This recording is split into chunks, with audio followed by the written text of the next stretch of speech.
Ada meja rupanya. Siap. Iya, ini lebih baik daripada di KPU kemarin kita berdiri terus tanpa ada meja, tanpa ada kursi ya. Iya. Tadinya sendirian saya di sini. Sendirian ya. Oke. Panggung itu selalu sepi. Assalamualaikum warahmatullahi wabarakatuh. Selamat pagi, salam sejahtera untuk semuanya, teman-teman mahasiswa. Ini mayoritas mahasiswa di sini ya. Nah, tepuk tangan buat mahasiswa semua yang hadir di sini. Terima kasih. Terima kasih sudah hadir dari kampus mana saja di sini nih. UIN, Universitas Jambi. Universitas Jambi. Dari mana? Universitas Jambi. Universitas Batanghari. Nah, yang kuning itu dari mana tuh? Baitur Rahim. Nah, keras tapi nggak bareng-bareng. Jadi nggak kedengeran apa nih? Yang biru itu mana biru?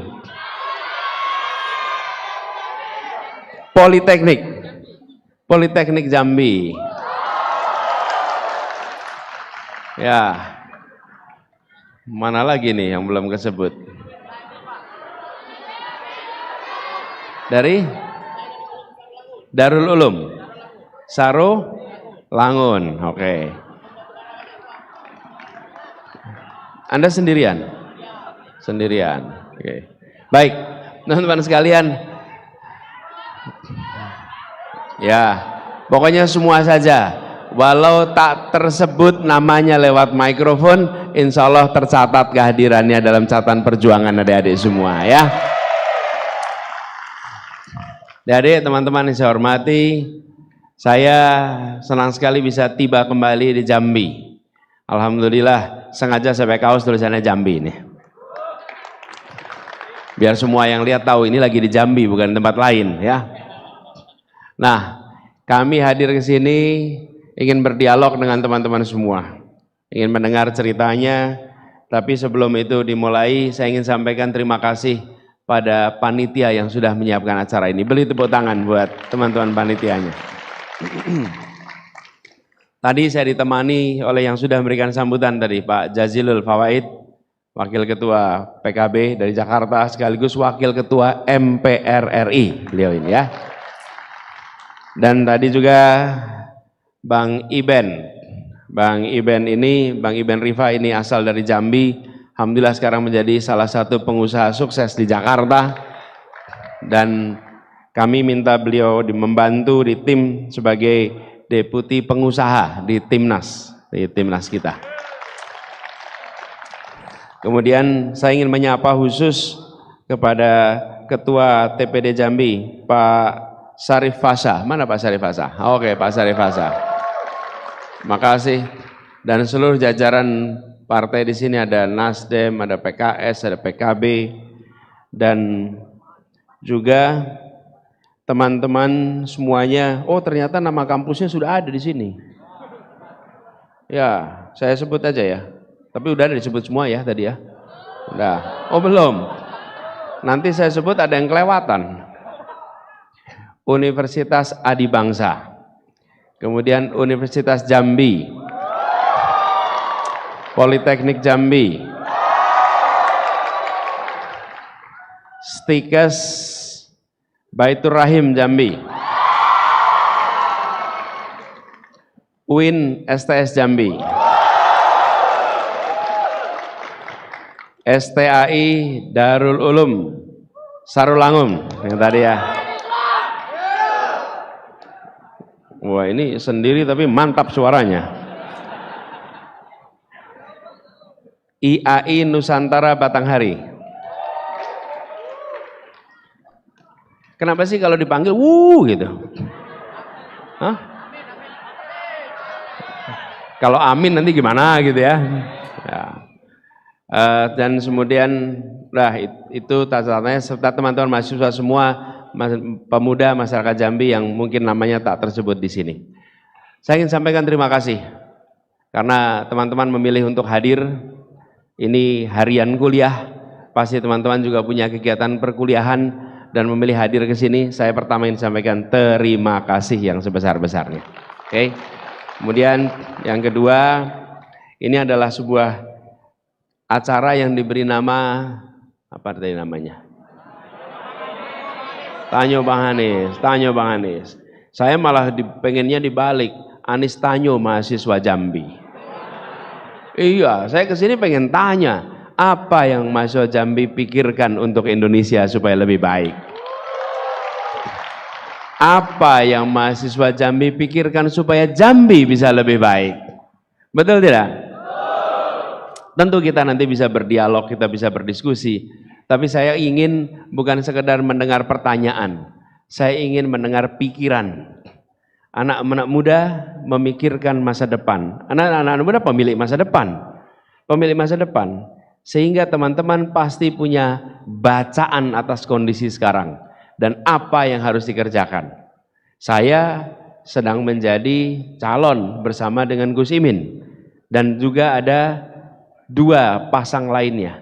Kita semua salah satu akan dapat tugas. Dan ketika menjalankan tugas, kita harus mengerjakan hal-hal yang menjadi kebutuhan dan hal-hal yang menjadi aspirasi. Itu sebabnya kami juga ingin mendengar di sini. Tapi perlu saya sampaikan pada semua, teman-teman semuanya di sini. Apa itu yang saya ingin sampaikan? Bahwa Republik ini didirikan dengan sebuah tujuan yang tegas. Sebuah tujuan yang tegas. Dan tujuannya adalah eksplisit. Menghadirkan keadilan sosial bagi seluruh rakyat Indonesia. Itu tujuannya. Kadang-kadang kita bertanya, untuk apa Republik ini didirikan? Untuk itu. Sebelumnya kita berada dalam bentuk kolonial. Dan ketika di bawah kolonial tidak ada pikiran keadilan. Yang ada adalah pikiran tentang eksploitasi kekayaan. Apa yang terjadi? Yang kaya Nusantara, alamnya, tapi orangnya di negeri Belanda. Betul tidak? Yang kaya di Indonesia, di Nusantara ini, tapi orangnya yang merasakan kekayaan tinggalnya di mana? Di negeri Belanda. Itu namanya terjadi ketimpangan. Ketimpangan, pusat perekonomiannya di negeri Belanda, kekayaannya ada di sana, sementara sumbernya ada di Indonesia. Nah, para pendiri Republik bilang jangan diteruskan, berhenti itu, sudah cukup. Sekarang kita ingin agar negeri ini diolah sendiri, dibangun sendiri, supaya terjadi keadilan. Jadi tujuan dari kita merdeka bukan hanya menggulung kolonialisme, tapi tujuan dari merdeka adalah menghadirkan keadilan dan kemakmuran bagi semuanya. Oke? Itu sebabnya kami sekarang menegaskan, kalau ditanya apa yang menjadi visi kami, yang tertulis di poster-poster itu, Indonesia adil makmur untuk semua. Jangan sampai Indonesia adil makmur untuk sebagian. Dan sebagian lain hanya menjadi penonton. Kita ingin menegaskan Indonesia adil makmur untuk semua. Itu yang menjadi misi kita. Nah, mengerjakan itu PR-nya besar. Karena itu kita ingin berdiskusi, ingin berdialog, ingin mendengar. Dan saya perlu tegaskan sekalian teman-teman semua di sini, bahwa untuk kita bisa melakukan perubahan, kami memilih jalur konstitusional. Konstitusional itu apa? Ya jalur pemilu. Kapan? 14 Februari. 5 tahun sekali. Selama 6 jam ruang keputusannya. 7 pagi sampai 1 siang. Di situ ruang untuk kita memutuskan mau ambil rute mana. Kami mengambil rute untuk menyatakan kita perlu perubahan. Karena kondisi yang sekarang banyak ketimpangan, banyak ketidakadilan, dan tidak menempatkan keadilan sebagai prioritas utama dalam kebijakan. Apa efeknya? Yang kecil terus kecil, yang besar makin besar. Betul tidak? Yang kecil terus kecil. Dan kalau yang besar tambah besar, yang kecil tetap, maka secara relatif yang kecil menjadi makin kecil. Karena yang besarnya tambah besar. Karena itu kami sampaikan prinsip keadilan yang kami sebut, bila diterjemahkan dalam bentuk operasional, maka kalimatnya kira-kira begini: membesarkan yang kecil tanpa mengecilkan yang besar.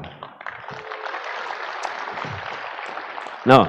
Jadi yang kecil dibesarkan, tapi yang besar tidak usah dimusuhin. Biarkan yang besar juga besar. Tapi jangan yang kecil itu dibiarkan kecil terus. Contohnya apa? Saya beri contoh aja gampangannya. Teman-teman, kalau mau cari kredit untuk pinjaman, ada 3 jenis yang banyak dicari. 1, kredit motor. Banyak sekali kan? Yang kedua, kredit mobil. Banyak bukan? Yang ketiga, kredit rumah. Betul tidak? Coba perhatikan. Yang di antara 3 jenis ini, yang mencari kreditnya paling sulit yang mana? Rumah. Yang paling mudah yang mana? Oh. Sekarang kita lihat nih. Kalau punya motor, ketika dapat kredit mudah, begitu dapat motor, nilai motornya bertambah atau berkurang? Kalau beli mobil, dapat kredit, sesudah itu nilainya berkurang atau bertambah? Berkurang. Kalau rumah, begitu dapat, nilainya tambah atau kurang? Bah, pertanyaannya, kenapa sistem kita itu mempersulit dapat aset yang nilainya nambah, dipermudah dapat aset yang nilainya turun? Coba bayangkan. Yang dapat motor habis itu nilainya turun, yang beli mobil habis itu nilainya turun. Kalau yang bisa dapat rumah gimana? Naik. Kenapa untuk yang naik tidak dibuatkan kemudahan? Bukankah rakyat kecil berhak untuk mendapatkan peningkatan kesejahteraan dari hasil yang naik? Ini karena kita sudah bertahun-tahun mengalami itu, dianggap sebagai biasa aja. Apa konsekuensinya? Pada nggak punya rumah, tapi punya motor, punya mobil, sementara harga asetnya makin turun. Ini salah satu contoh. Karena itu kita berencana KPR untuk semua, supaya anak-anak muda mendapatkan rumah. Gampang. Tapi bukan soal, oh anak muda dikasih rumah, bukan. Ini soal mindset. Sudahkah kebijakan kredit kita adil? Sudah belum? Belum. Saya beri contoh lagi nih. Membangun rumah, bangun rumah nih. Sama-sama nih. Saya beri contoh, yang satu bekerja sebagai pedagang di pasar, yang satu bekerja sebagai pegawai. Penghasilannya, sebutlah biar gampang aja, per bulan dapat 7,5 juta misalnya, masing-masing. Sama-sama dapat 7,5 juta. Kalau ke bank, yang pedagang sama yang pegawai, mudah mana dapat kredit? Mudah mana dapat kredit? Pegawai.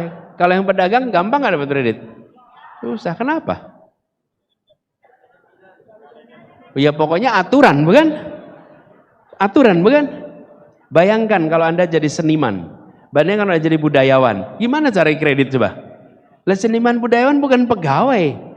Mereka dari mana bisa punya rumah? Kalau aturan kita selalu menganggap harus sektor formal baru dapat kredit. Kalau informal tidak dapat kredit. Apakah itu adil? Harus diteruskan? Perlunya apa? Perubahan. Jadi bukan soal, oh kita mau mengganti presiden, wakil presiden, bukan. Ini mau mengubah supaya kebijakan-kebijakan yang saking lamanya berjalan sampai tidak dianggap sebagai masalah. Sehingga banyak dari kita tidak bisa, yang kalimat tadi, yang kecil menjadi besar tanpa mengecilkan yang besar. Itu filosofinya, itu prinsip yang kami ingin dorong. Alhamdulillah sekarang jalan tol sudah sampai ke Jambi, betul tidak? Betul ya? Nah, sudah menuju.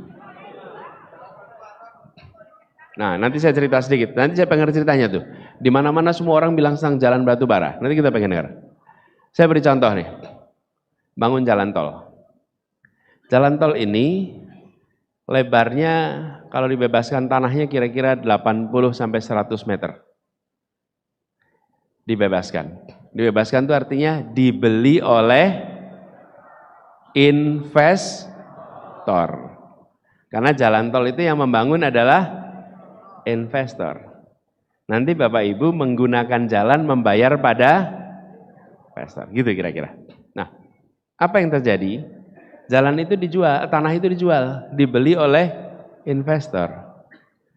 Pemilik tanah di situ sudah tinggal bergenerasi-generasi. Dibelilah tanahnya, dijadikan jalan tol. Dia pindah. Betul ya? Ini pertanyaan saya.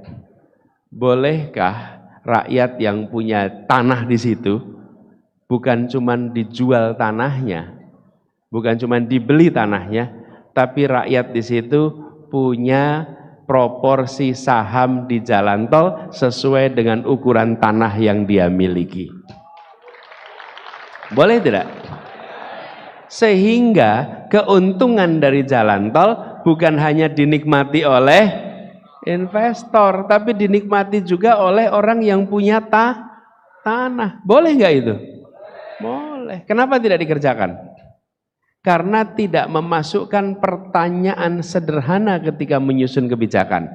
Apakah pembangunan yang akan dikerjakan memberikan rasa begitu dimasukkan kata itu, langsung cari caranya supaya adil. Betul tidak?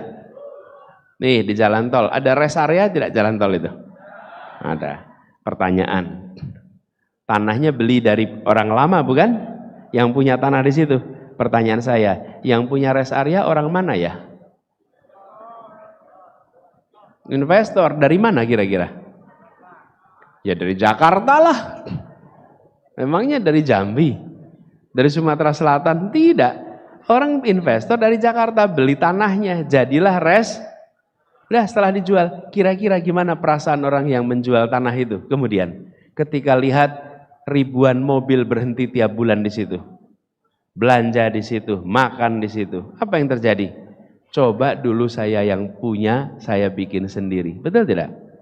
Apa susahnya rest area itu diberikan kepada koperasi, desa, kelurahan, kecamatan di tempat yang kelewatan jalan tol? Apa susahnya?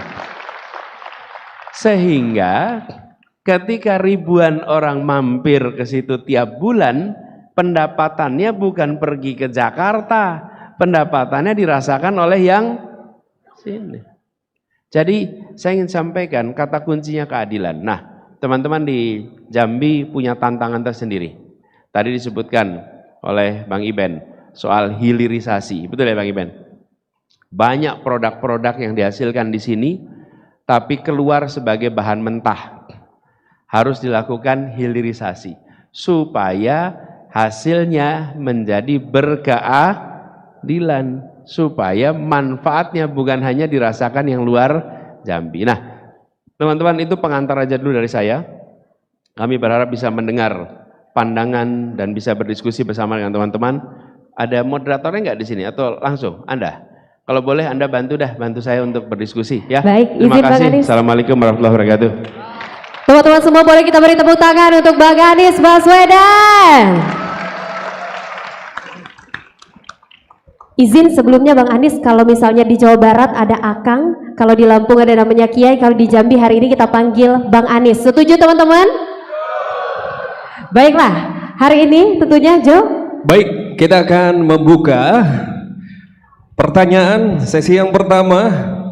Tentunya di acara Tanyo Bang Anies, Dialog Kebangsaan Anies Baswedan bersama mahasiswa, OKP dan juga Paguyuban Provinsi Jambi.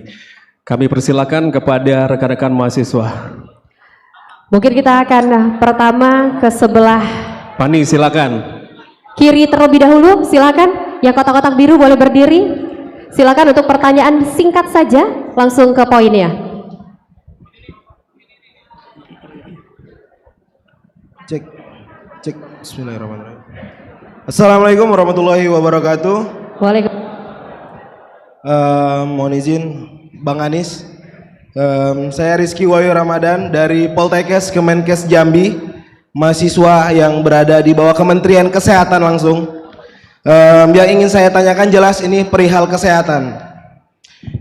Yang pertama itu bagaimana strategi dan rencana Pak Anies perihal peningkatan kualitas pendidikan mahasiswa kesehatan, karena tentunya bahwasanya memang kesehatan adalah aspek yang seksi menurut saya, karena di seluruh aspek itu ada kesehatan. Yang kedua itu bagaimana serapan lapangan pekerjaan nanti untuk tenaga kesehatan dan tenaga medis, karena kami ini mahasiswa kesehatan yang akan langsung merasakan bagaimana regulasi-regulasi kesehatan yang sudah ada sekarang ini. Yang ketiga itu perihal kesejahteraan tenaga medis dan kesehatan. Perlu diketahui bahwasanya memang dari Satgas COVID-19 kemarin masih ada surat kaleng yang masih menuntut bahwasanya haknya itu belum diberikan kepada Satgas itu. Dan yang terakhir yang ingin saya tanyakan, kenapa hanya pendidikan dokter spesialis yang dirubah menjadi tenaga kesehatan? Kami punya tenaga kesehatan itu ada promosi kesehatan, ada kesehatan lingkungan, ada farmasi. Kenapa hanya terkesan bahwasanya hanya dokter yang menjadi tenaga kesehatan? Terima kasih. Oke, ini sepertinya Bang Rizky ini agak borong pertanyaannya ya. Nanti kita batasi satu orang hanya satu pertanyaan ya. Mungkin akan langsung ditanggapi oleh Bang Anies Baswedan. Kami persilahkan. Silakan Bang Anies, atau kita mau ada 3 untuk pertanyaan. Beberapa sesi. Ya. Oke, baik. Silakan untuk teman-teman rekan-rekan mahasiswa dan juga OKP. Mungkin kita boleh ke belakang terlebih dahulu, yang di sebelah belakang. Kami persilahkan. Langsung Boleh. ke pertanyaannya. Untuk pertanyaan Silakan. hanya 1 poin saja. Silakan sampaikan nama dan juga hanya 1 pertanyaan ya. Ya. 1 pertanyaan saja. Assalamualaikum, selamat siang Pak Anies. Maksud saya Bang Anies. Perkenalkan, Abang, saya Kurniananda. Ya, Kurniananda, ex-presiden mahasiswa Universitas Jambi serta mahasiswa pasca sarjana teknologi pendidikan. Saya ingin bertanya tentang satu hal yang jarang sekali dibahas dan muncul di setiap capres, yaitu tentang world security. Data-data masyarakat Indonesia ini tiap tahunnya dijual dan itu sangat menyebalkan dan membuat kita itu tidak ada lagi harganya di dalam dunia teknologi. Apa yang dapat Bapak lakukan nanti dalam menjaga data-data kita agar tetap aman, dan bagaimana membiasakan, mengenalkan dan juga menerapkan ke peserta didik tentang pentingnya teknologi dalam pendidikan. Teknologi yang saya sebut di sini bukan seperti kurikulum Merdeka, Bapak, yang hanya memerintahkan guru membuat sebatas PPT, tetapi teknologi yang lebih tinggi seperti AI dan juga world security. Terima kasih. Baik, Boleh kita terima beri tepuk kasih. tangan. Terima kasih Kurniananda.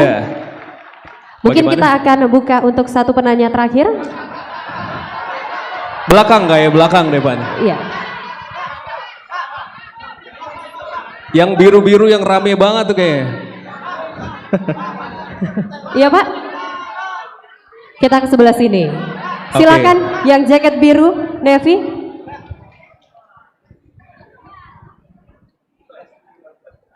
Langsung ke poinnya. Assalamualaikum warahmatullahi wabarakatuh. Baik, sebelumnya perkenalkan, nama saya Sirajuddin YS. Saya ucapkan terima kasih dan selamat datang Bang di Provinsi Jambi. Jadi gini Bang, Provinsi Jambi adalah memiliki salah satu sektor perekonomian yang mana yaitu industri pertambangan Bang. Salah satu industri ini pertambangan batu bara memainkan peran sentral perekonomian regional yang menghasilkan sumber daya energi penting bagi Indonesia. Dari segi ekonomi industri ini memberikan lapangan pekerjaan yang cukup besar untuk warga Provinsi Jambi Bang. Dan sumbangsi yang signifikan pada tingkat pendapatan daerah. Namun di balik kayanya sumber daya Indonesia Jambi, banyak sekali permasalahan yang mana sangat kompleksitas Bang. Di antaranya dampak lingkungan dan sosial yang harus dikelola dengan bijaksana. Tapi sangat disayangkan, sudah belasan tahun industri ini datang dan hadir di Provinsi Jambi, banyak dinamika yang belum terselesaikan sampai hari ini Bang. Maka dari itu saya ingin bertanya Bang, jika Abang terpilih nanti menjadi presiden, bagaimana pengelolaan tambang ini dan perizinannya untuk tambang yang sedang dikelola sekarang dan yang tambang yang akan meminta izin lagi Pak? Baik, terima kasih. Oke, dengan siapa tadi namanya? Sirajuddin Bang. Sirajuddin. Mungkin untuk Yudi, Sirajuddin, ada pandangan mungkin Ada dari pandangan, Anda Bang. sendiri, dari pribadi? Saya malah seperti saya katakan tadi, tentu mendengar masalah bagus, tapi kalau boleh ada pandangan tidak? Menurut mahasiswa bagaimana yang harus dikerjakan? Enggak, kasih aja kepada Bung Sirajuddin lagi mikrofonnya tadi. Kan beliau, Silakan. supaya gini maksud saya, kami ingin mendengar Bung. Anda kan lihat di sini masalahnya. Menurut Anda apa ya langkah yang perlu dikerjakan ya? Oke, jadi gini Bang, dunia pertambangan ini sangat merugikan menurut saya Bang. Yang pertama, sudah puluhan nyawa mahasiswa yang hilang akibat tambang batubara ini Bang. Dikarenakan transportasi yang terjadi saat ini di Provinsi Jambi sangat amburadul Bang. Dan yang kedua, tambang yang Transportasi. Oke. dan yang kedua Bang, tambang batubara ini ada kemungkinan yang belum mendapatkan izin Bang. Ilegal. Iya Bang. Baik, hanya itu. Terima kasih. Baik, terima kasih teman-teman mahasiswa. Yap. Kita tutup dulu sesi untuk pertanyaan pertama. Kita akan berikan kepada Bang Anies dulu untuk menjawab 3 pertanyaan pertama dari teman-teman mahasiswa dan juga OKP. Silakan Bang Anies. Kita akan dengarkan tanggapan dulu dari Bang Anies Baswedan. Kami persilakan. Ya. Makasih. Bung Rizky, tadi yang terkait dengan kenapa hanya dokter yang disebut sebagai tenaga kesehatan. Mana Bung Rizky? Saya juga heran. Ini undang-undang yang baru ya? Ya. Jadi sepanjang yang saya tahu ada tenaga medis dan ada tenaga kesehatan. Dan tenaga kesehatan itu jauh lebih luas. Jadi banyak pertanyaan sesungguhnya yang muncul dari keputusan kemarin. Dan ini salah satu hal yang kami ingin koreksi. Apa itu? Penyusunan undang-undang yang dilakukan secara tergesa-gesa sehingga tidak melibatkan berbagai pandangan yang sahih untuk didengarkan dan dipertimbangkan. Dan itu kemudian membuat kualitas undang-undang kita menjadi menurun. Efeknya apa? Perdebatannya terjadi sesudah undang-undang ditetapkan. Harusnya perdebatan terjadinya kapan? Sebelum. Contoh lain IKN. IKN sama, debatnya sesudah ditetapkan, sudah disesahkan, apa yang terjadi? Jadi politis.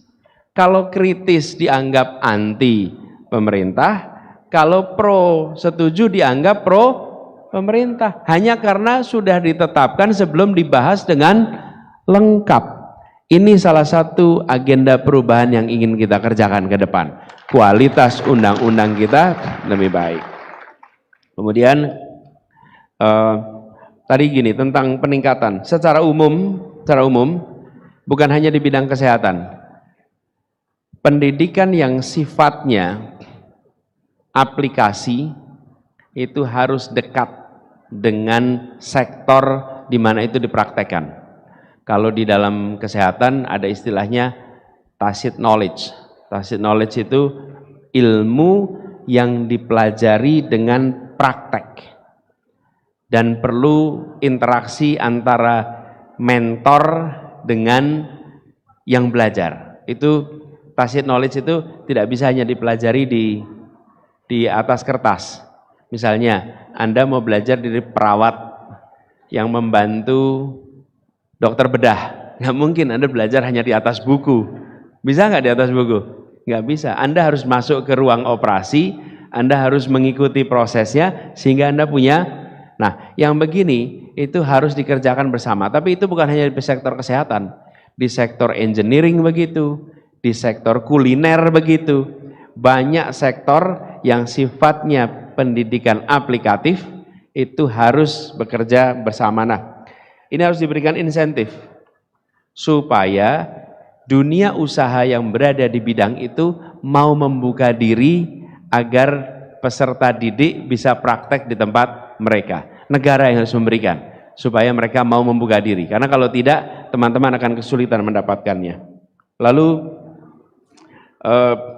terkait dengan tadi diceritakan ada tanggung jawab yang belum ditunaikan ya. Itu harusnya ditunaikan, tidak boleh tidak. Karena kalau apalagi COVID-nya sudah lewat, kira-kira gini, bayar upah sebelum keringatnya kering. Nah ini udah kering berkali-kali, upahnya belum dibayar. Betul nggak? Harusnya dilaporkan itu. Menurut saya yang begini-begini harus beres, tidak boleh ini ditunda. Apalagi mereka-mereka yang bekerja dengan COVID.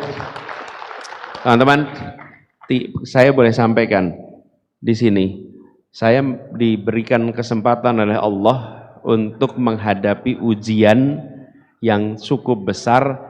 COVID, tidak ada kota lain yang menghadapi COVID sebanyak Jakarta, tidak ada. Dan saya kebetulan bertugas di situ.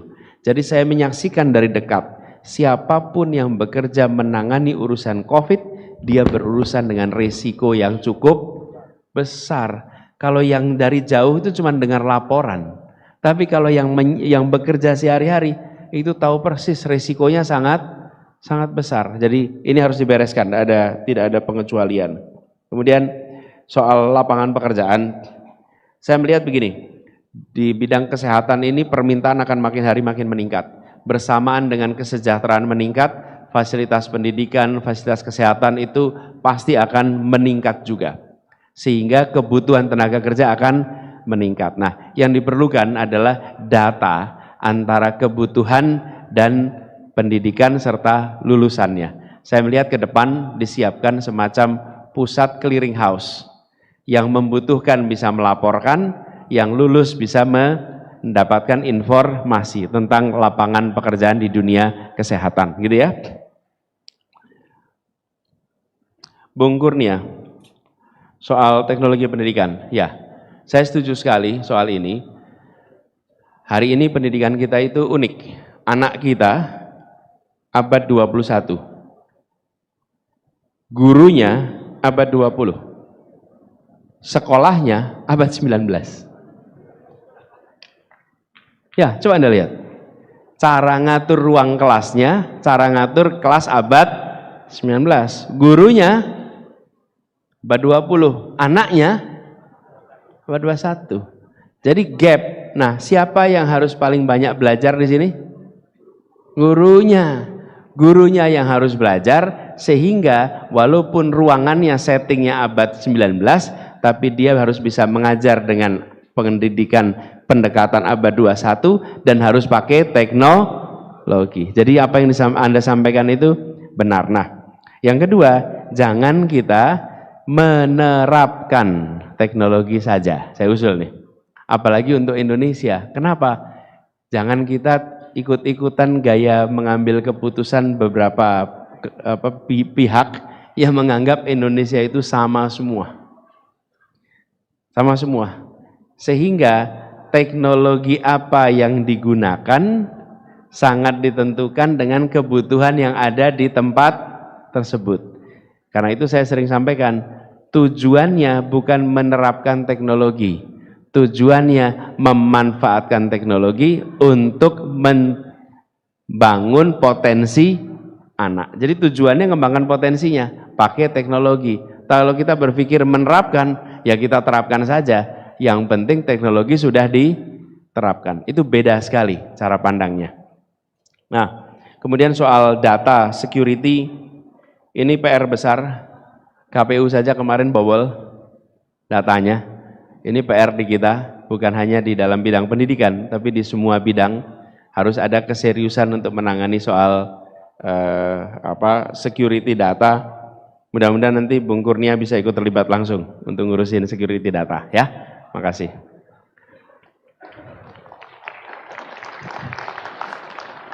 Nah, yang disampaikan tadi, namanya bukan Yudi, Anda tadi? Sirajudin. Terima kasih Bung Sirajudin. Jadi, jalan yang sama dipakai untuk angkutan batu bara, dan dipakai untuk kendaraan masyarakat, sehingga jalannya rusak, sehingga sering kecelakaan, sehingga merugikan bagi masyarakat, sementara yang batu bara mendapat keuntungan, gitu ya kira-kira. Betul ya? Kenapa tidak dibuat jalan khusus ya? Hah? Janji itu aja. Jadi apakah pernah ada rencana membuat jalan khusus? Tapi tidak pernah selesai. Rencana itu yang membuat siapa? Yang membuat siapa?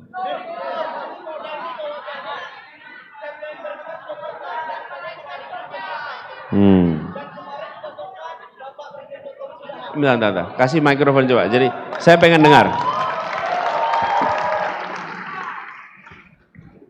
Oke, izin. Assalamualaikum. Assalamualaikum warahmatullahi wabarakatuh. Sebelumnya Mas Anies, ini bukan, Bang Anies. Sebelumnya Bang Anies, ini bukanlah forum yang panas atau ini sebagai macamnya, tapi sepertinya izinkan saya sedikit memanasi forum pada siang hari ini. Hidup mahasiswa! Hidup rakyat Indonesia! Hidup rakyat Provinsi Jambi! Baik, sedikit Mas Anies. Jadi sudah disampaikan oleh Saudara Raju tadi terkait problematika batubara per hari ini. Kami dari BEM-BEM yang ada di Provinsi Jambi, khususnya dari UIN Jambi, sudah beberapa kali melakukan aksi meminta komitmen dari Bapak Gubernur Jambi untuk melakukan yang namanya jalan khusus. Dan juga per hari ini banyak daripada waktu itu cawe-cawe dari Bapak Gubernur, bahwasanya dia sudah menjanjikan dari tahun kemarin bahwasanya penyelesaian jalan batubara tersebut, tapi sampai hari ini tidak terselesaikan sama sekali. Itulah mangkraknya. Nah mungkin ya sedikitlah. Kalau boleh diberi ilustrasi, berapa panjang jalan yang dibutuhkan untuk itu? Oh itu jalannya kurang ini, tapi yang jelas titiknya itu dari Jalan Kotoboyo sampai ke arah Tempino, 400 km lebih. Jadi ya paling tidak ini kan kita kan sama-sama dari tadi ingin bertanya juga kan Bang Anies. Kami dari BEM Jambi sebenarnya kan ingin mengadu gagasan dan argumen dengan calon presiden. Cuman dari tadi belum ditunjuk oleh kakak-kakak MC. Tapi ya seandainya memang insya Allah Mas Anies terpilih kan, ya sekalianlah saya menambahkan bagaimana sih komitmen penyelesaian sengketa batubara ini. Terima kasih. Makasih. Begini, sebenarnya kalau kita melihat di berbagai praktek banyak tempat, ketika logistik yang digunakan atau yang diangkut itu end to end. End to end itu artinya berangkat dari satu titik sampai ke titik lain dan tidak perlu berhenti di tengah. Sebenarnya yang paling efisien itu selalu rel kereta. Rel kereta. Kenapa? Karena dia tidak perlu berhenti di mana-mana. Lain kenapa pakai kendaraan mobil? Supaya namanya aja mobil, supaya mobile. Mobile artinya bisa bergerak kanan kiri. Tapi kalau barangnya dari ujung ke ujung selalu menggunakan pendekatan kereta, itu jauh lebih efisien. Investasi di awalnya mungkin mahal, tapi jangka panjangnya menjadi murah. Menurut saya itu salah satu opsi yang harus dieksplorasi ke depan, ya. Dan sesungguhnya kalau kita lihat sejak era kolonial dulu, ketika teman-teman lihat jalur kereta api itu selalu jalur logistik. untuk batu bara di Sawah Lunto, untuk di Pelaju BBM dan lain-lain. Nanti, tapi saya melihat begini, kalau itu pakai jalan, maintenance-nya mahal sekali. Karena truk-truk yang lewat tuh volume bebannya besar sekali. Besar sekali. Perawatannya akan mahal. Kami termasuk yang melihat kereta api ini harus dibangun lebih banyak lagi.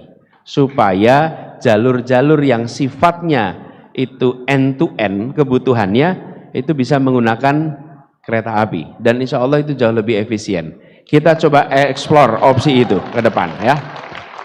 Teman-teman, saya termasuk yang ingin kalau membuat janji sudah bikin studi dulu. Saya tidak ingin membuat janji untuk tepuk tangan.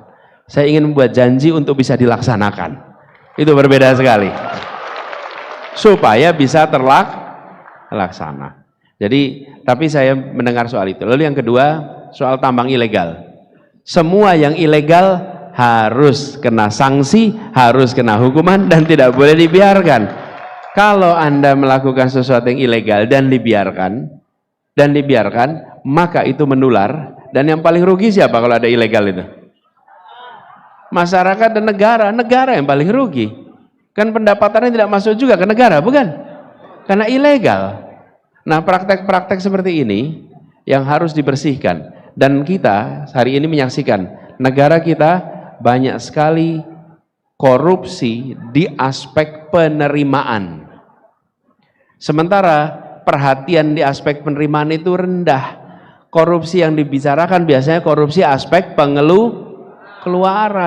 Padahal penerimaan luar biasa. Ngambilnya X ton, bayarnya Y ton. Nah terus yang sisanya kemana? Karena itu kami melihat standarisasi, kemudian monitoring di dalam aspek pendapatan menjadi penting. Itu baru yang legal yang bisa diukur. Yang ilegal diukur pun tidak, uangnya hilang. Jadi kalau yang ini saya mau komit. Saya komit untuk bicara tentang pemberantasan ilegal. Oke, karena memang itu sudah kita rencanakan dan itu harus kita kerjakan ya. Oke, 3 ini. Terima kasih, silakan. Baik, terima kasih. Boleh kita beri tepuk tangan untuk Bapak Anies Baswedan. Dan mungkin teman-teman karena keterbatasan waktu kita akan langsung saja ke closing statement dari Bapak Anies Baswedan. Kami persilakan Bapak. Gini, Anda udah bicara, jangan. Gini dah, kasih 2 lagi, nanti saya pangkas closing saya, singkat aja. Oke baik, kita akan kasih untuk 2 penanya. 2 lagi atau langsung dipilih aja biar adil. Silakan, yang pertama. 1 lagi mungkin Bang Anies boleh pilih. Kira-kira.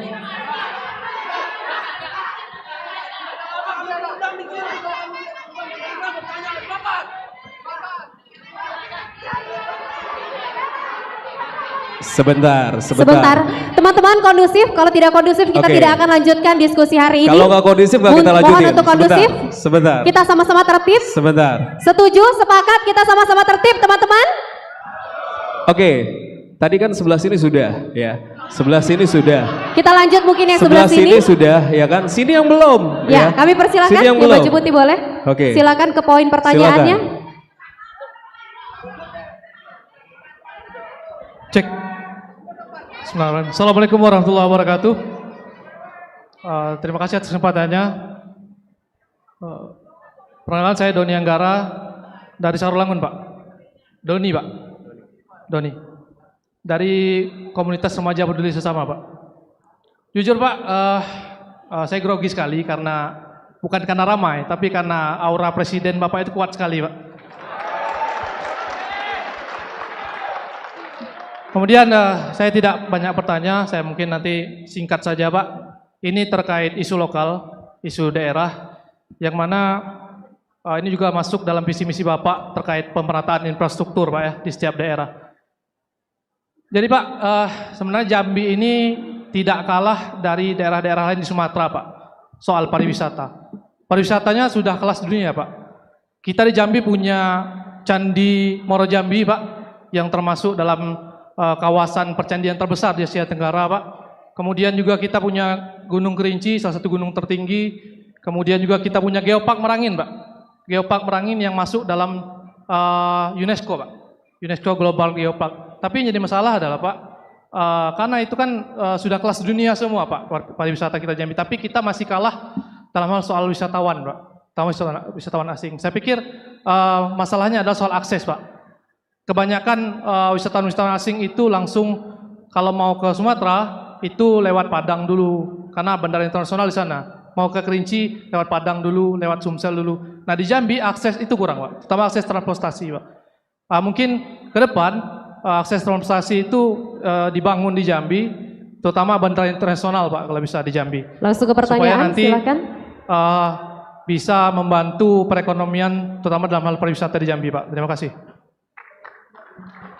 Baik. Oke, izin, teman-teman izin. Ini dari tadi yang bertanya cowok-cowok semua. Kita berikan satu penanya terakhir untuk perempuan. Satu untuk perempuan, kita akan berikan. Satu untuk perempuan, silakan. Baik, mungkin boleh Bang Anis yang pilih atau kita yang pilih, Bang? Langsung saja kita yang pilih.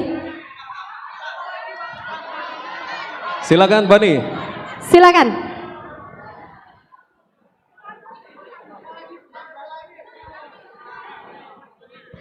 Satu pertanyaan Satu ya? pertanyaan, satu poin. Langsung. Oke, sebelumnya Assalamualaikum warahmatullahi wabarakatuh. Langsung saja perkenalkan, nama saya Dina Lorenza dari UIN STS Jambi. Jadi sebagaimana video yang telah saya lihat, Pak, di 2018 di situ perdialogan Bapak Anies dengan Mbak Najwa Shihab. Di situ Bapak mengatakan bahwasanya Bapak menjadi gubernur Jakarta itu karena promosian dari Bapak Prabowo. Dan di situ Mbak Najwa mengatakan bahwasanya selagi Bapak Prabowo mencalonkan diri, Mas Anies tidak akan maju. Dan Bapak menjawab, teman-teman kondusif, dan Bapak menjawab, Bapak tidak akan menjadi poros selagi Pak Prabowo menjadi presiden. Dan yang saya tanyakan, apa dari sekian banyaknya opsi, kenapa Bapak memilih menjadi presiden? Dan yang ingin saya katakan, kami generasi muda tidak butuh pemimpin yang berkuasa, apalagi yang pandai berjoget di sosial media, melainkan pemimpin yang mengatakan teori sesuai dengan praktek. Mungkin cukup sekian, terima kasih. Baik teman-teman, harap untuk kondusif kita dengarkan jawaban dari Bang Anies. Kondusif terlebih dahulu. Hidup mahasiswa! Hidup mahasiswa! Bang Anies silakan. Silakan Bang Anies.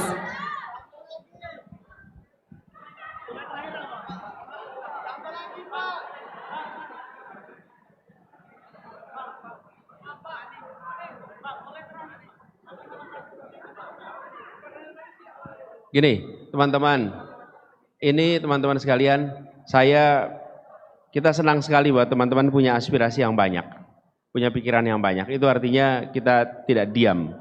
Saya mohon kalau teman-teman berkenan, Anda tuliskan, tapi tolong tuliskan nama dan nomor HP juga, sehingga saya bisa komunikasi lebih jauh ya. Kenapa teman-teman? Kalau memungkinkan sih pengen dialognya itu panjang terus. Di sisi lain ada teman-teman yang juga sudah menunggu untuk kegiatan berikutnya dan saya harus meneruskan perjalanan. Jadi inginnya segalanya serba panjang, tapi mudah-mudahan walaupun singkat substansinya sampai ya.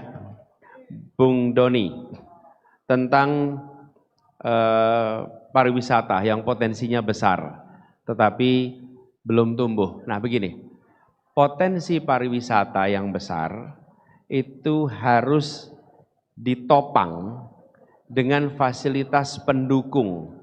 Yang utama adalah konektivitas, transportasi pertama. Yang kedua, kenyamanan ketika berada di lokasi.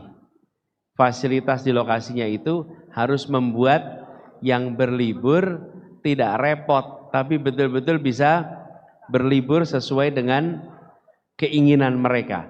Dan disitulah kenapa perlu menyiapkan infrastruktur penunjang yang standarnya tinggi.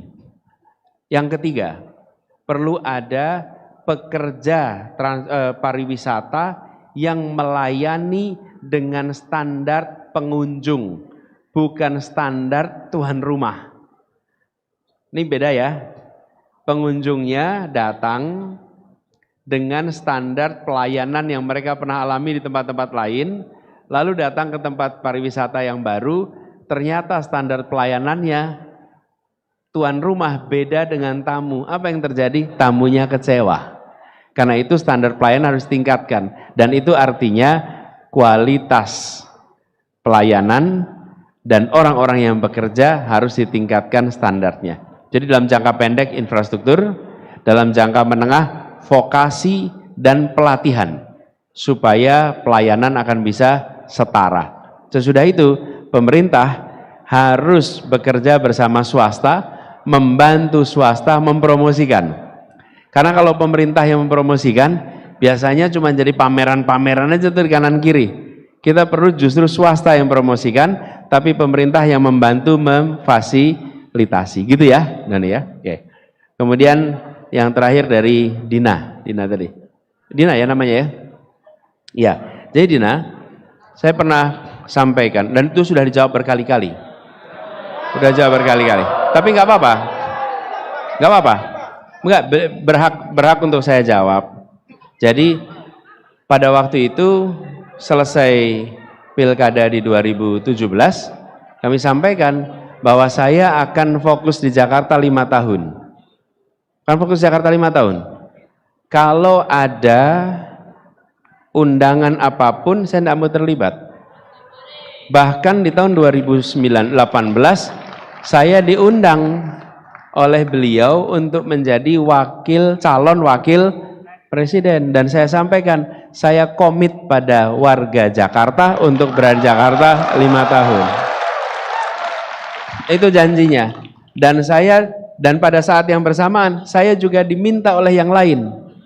Ada 3 partai yang meminta saya menjadi calon presiden. Tahun 2019 saya diminta jadi calon presiden. Didatangi, diminta, saksinya ada di situ. Dan saya katakan tidak. Kenapa? Saya sudah komit pada Pak Prabowo bahwa di 2019 ini saya akan konsentrasi Jakarta, dan saya tidak akan memotong pencalonannya Pak Prabowo di 2019. Nggak mau. Karena komitmen saya di Jakarta, saya jawab. Jadi diminta jadi wakil, saya tidak bersedia. Jadi calon wakil, diminta jadi capres juga tidak bersedia, sampai saya tuntas di Jakarta. Ketika sesudah tuntas Jakarta, saya orang merdeka yang boleh mengambil keputusan apapun juga. Betul kan? Gitu. Lalu, ya, kenapa? Siap. Udah ngerasain beneran ya? Siap. Nah, teman-teman, saya mendengar tadi menyebut soal konflik agraria. Betul ya? Ya. Bukan? Ini adalah, bukan, saya nggak mau mendengar pertanyaannya lagi karena waktunya terbatas. Tapi saya ingin sampaikan, ini adalah salah satu masalah yang banyak dirasakan oleh masyarakat, apalagi di daerah yang ada perkebunan. Betul kan? Nah, jadi di sini ada, di Sumatera Selatan ada, di banyak tempat itu banyak kejadian. Di Jakarta pun ada. Jadi konflik soal agraria ini bukan hanya di pedesaan, tapi juga di perkotaan. Kami menangani khusus yang perkotaan, dan kita akan membuat tim untuk penanganan ini. Prinsipnya satu, kita harus menegakkan keadilan dalam soal ini. Keadilan.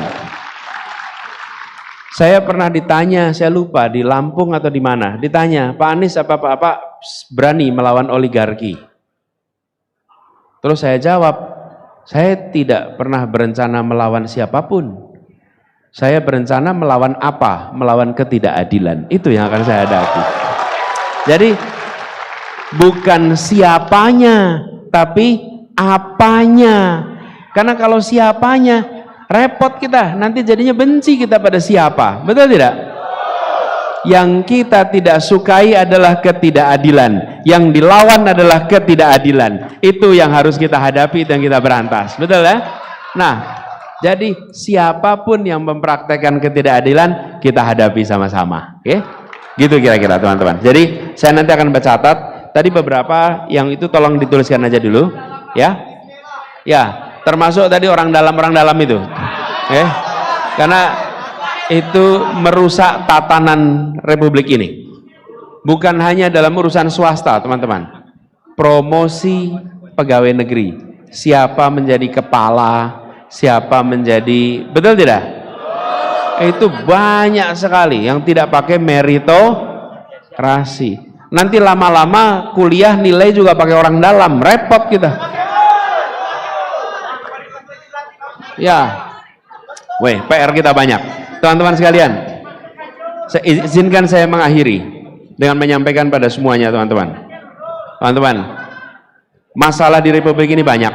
Masalah di Republik ini banyak. Mungkin saya tidak bisa menyelesaikan semua masalah itu. Mungkin saya dan Gus Imin tidak bisa menyelesaikan semua masalah itu. Tapi yang pasti kami akan memulai dengan mengubah semua masalah menjadi jalan keluar. Kita ubah. Tidak akan didiamkan.